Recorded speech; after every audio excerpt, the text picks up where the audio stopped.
It's Friday the 13th again, but it's Christmas time now. Looking forward to the best Christmas ever, filled with fun, smiles, and laughter.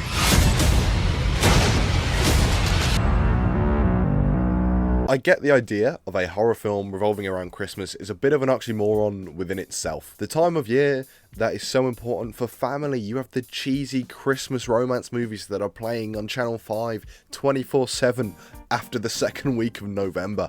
But that's what is fascinating about it, that feeling of crashing through all that joy and hope to have something horrific happen. And I think that's pretty appealing for any artist. The most recent addition to the decent list of Christmas horror movies was Terrifier 3, the newest of Damien Leone's directed series, and to me, the best one. I've not seen the first two. Terrifier in particular is a pretty interesting choice to make a film set at Christmas because, it is so gory, it is brutal, it is the mean-spirited franchise. That's what it's known for. It's known for being more brutal than the others, pushing horror to the extremes. The Terrifier films are films that pride themselves on the practical effects that have had such a prominent place within horror, and combining that with Christmas sounds like a pretty awful idea. But the best way to kind of showcase and put down and explain why that horror and Christmas actually are quite an interesting kind of two things to tie together would be by saying a simple visual. Picture, the snow has fallen. We've actually got snow, which is rare here in the UK, but it's settled, it's beautiful. Christmas lights are on everywhere. But there's a murderer going around. Let's say a clown outfit, for example. That contrast of the massive amount of red blood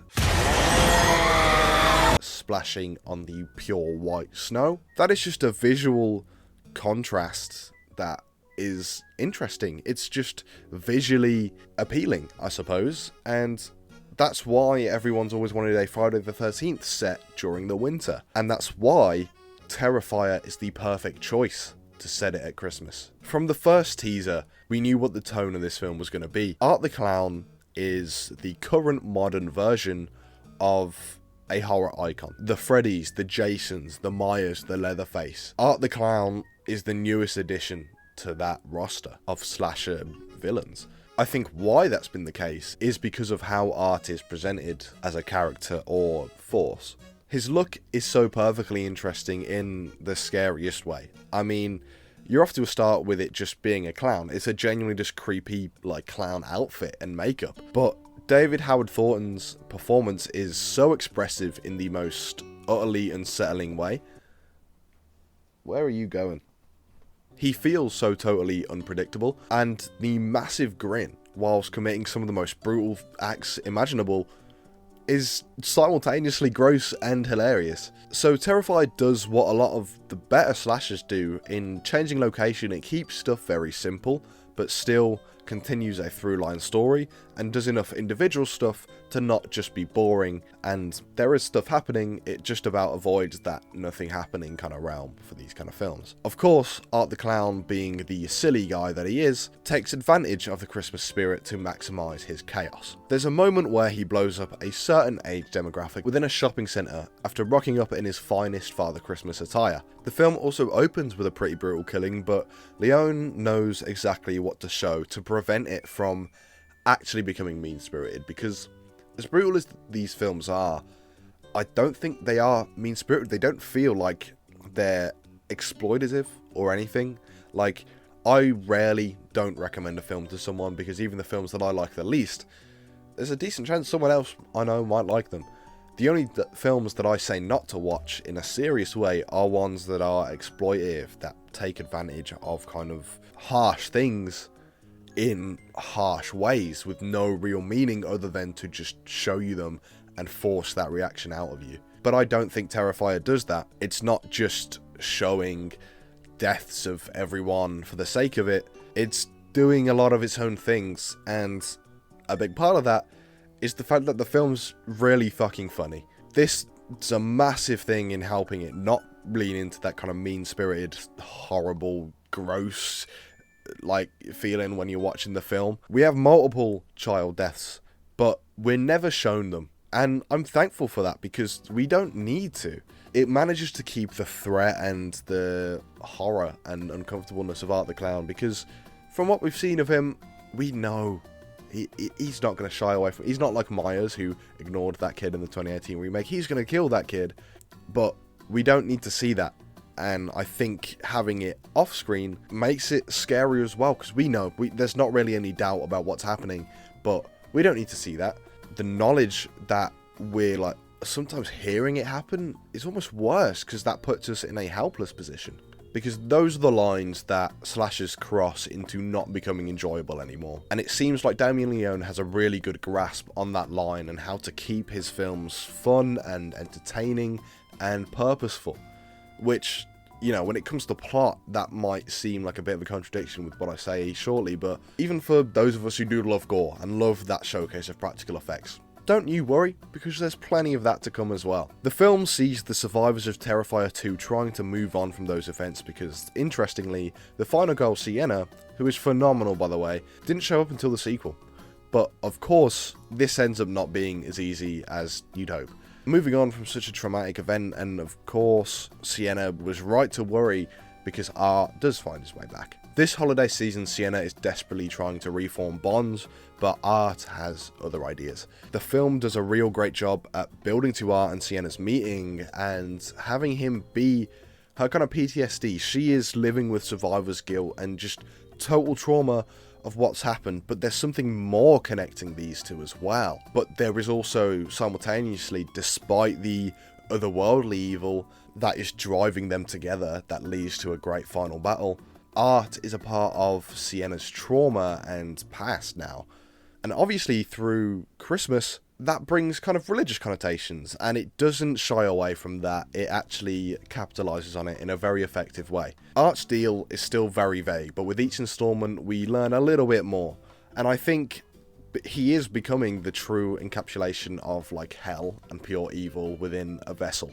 We see in that final act, Art forces a crown of thorns onto Sienna, having him resent her position of good against him. We spend a lot of time with Art coming back after he was defeated in the previous movie, and as much as this is going to sound like a negative, there's not the most amount of thought-provoking plot going on in the film. But that's exactly what this film shines at. It knows how simple it is and takes that and runs with it. So many of the classic slashers, I think, people didn't like when they got to like the 6th and 7th, 8th, 9th, 10th sequels, when they were off doing so much, it just turned into slop because there just wasn't anything going on. They were looking for the minimal effort excuse to have these things happen, but in turn, they kind of all fall flat because of that. That's not to say amongst those big franchises there's not good ones in the sequels, of course there is, but it led to a real lack of identity amongst kind of a load of big time long-term horror franchises, in my opinion. Now, as I say, I've not seen the first two, which I know is stupid to have gone to see this one, but I kind of got it, and I know what happens in the first two anyway. I will be watching them soon though. Even from that first one, my understanding is that those films also had the clear idea that this one does, in that it's not trying to be a Hereditary, you know what I mean? And that's in no discredit to Terrifier. This film, it has a very specific aim, and so it goes for that. And whilst I can't say how well it succeeds at that in the first two, I can say in the third one, it absolutely hits the bullseye. It knows what it wants to be and goes for it at full force. I mean, there's a scene in this film where Art sees an actor playing Santa at a bar, and it is just absolutely hilarious.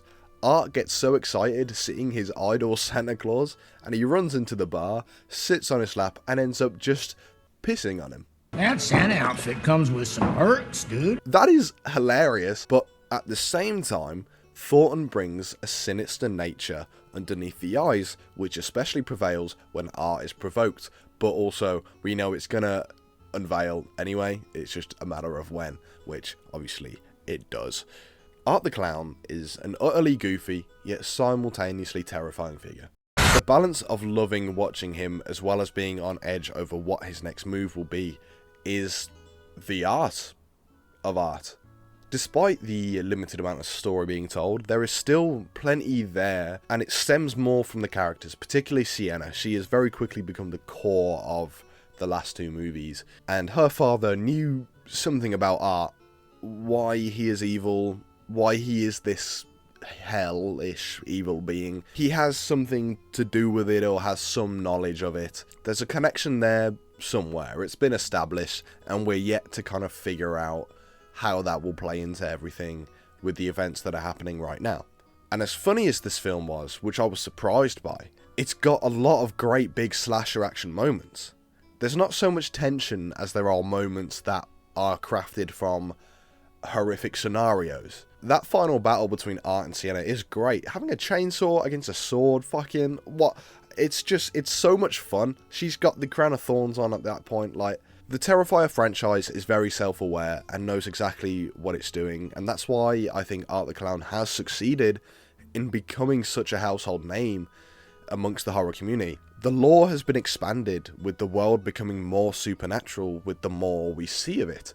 And this is what I mean with having the kind of simple approach to a plotline work perfectly for these, because we have characters that we are becoming invested in, and we're seeing a world be crafted more and more with each installment, as well as just that self-aware, the events of each individual movie. And so I think when that's all put together, if it's done well, it works. And I think this film absolutely does do that. Like I say, yes, we spend a lot of time in this film with Art kind of coming back after he died. Like, he's just doing shit. He's just on his killing spree, and Sienna's kind of dealing with PTSD, and we know this is just driving to the end where they finally see each other again.